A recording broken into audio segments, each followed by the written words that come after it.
वकील साहब, लोग हमारे मुल्क के अंदर किसी भी वकील साहब को या पुलिस वालों को या किसी भी इदारे से ताल्लुक रखने वाले लोगों को घर किराए पर देने से कतराते हैं। ऐसी हम्म। परसेप्शन पाई जाती है कि जैसा कि वो लोग घर पे कब्जा कर लेंगे। तो क्या ये परसेप्शन बिल्कुल ठीक है?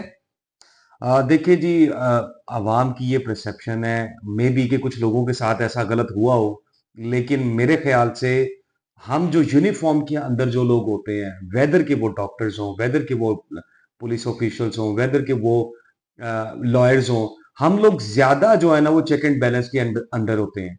क्योंकि हमारे एक इदारा है, हमारा इदारा है पंजाब बार कौंसिल। अगर आपको किसी भी लॉयर से कोई भी तकलीफ है या कोई भी वो कोई गैर कानूनी काम करता है, तो वो आप पंजाब बार कौंसिल में एप्लीकेशन दे के उस वकील साहब का लाइसेंस कैंसिल करवा सकते हैं। इसी तरह से अगर कोई पुलिस वाला इस तरह से करता है कि आपकी एक प्रॉपर्टी को लेके उस प्रॉपर्टी के ऊपर नाजायज काबिज होके आपको रेंट नहीं देता, या आपकी यूटिलिटीज को अदा नहीं करता, या आपकी प्रॉपर्टी को कोई डैमेज करने की कोशिश करता है, आप सेम एप्लीकेशन लेके चले जाते हैं इनके ऑफिशियल्स के पास। डीआईजी ऑपरेशन साहब बैठे हैं जो इस टाइम एहतसाब कर रहे हैं इन लोगों का बहुत ज्यादा सख्ती से, और उस तरह से आईजी साहब बैठे हैं जिन लोगों के ये मातहत काम करते हैं।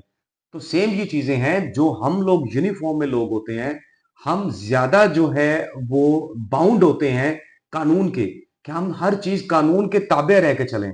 तो जिन लोगों को डर है इस चीज का, वो काइंडली अपनी डॉक्यूमेंटेशन को प्रॉपर तरीके से रखें। अपने जो एफिडेविट्स होते हैं, जो अपना किराया नामा होता है, जो उनके पेपर्स वो साइन करवाते हैं, उनको प्रॉपर तरीके से वो साइन करवाएं।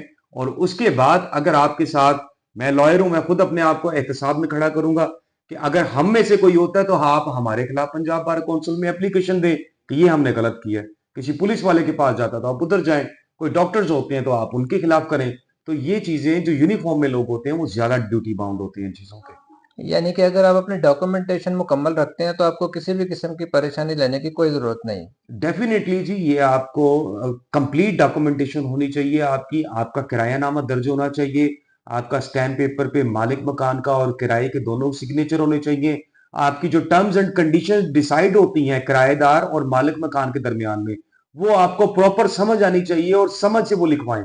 और उसके बाद आप बिल्कुल बेफिक्र हो जाएं। जो टर्म्स एंड कंडीशन डिसाइड होंगी अकॉर्डिंगली जो है वो काम होगा सारा। और अगर कोई भी उसके अकॉर्डिंग से हट के कोई चीज करता है, एग्रीमेंट को तोड़ता है, मुआहदे को तोड़ के उन चीजों को ब्रीच करके जाता है, तो वो एक ब्रीच ऑफ कॉन्ट्रैक्ट आ जाता है। और ब्रीच ऑफ कॉन्ट्रैक्ट जहां पर आएगा, सेकंड पार्टी के ऊपर रिस्पॉन्सिबिलिटी होगी कि उसको फुलफिल करे।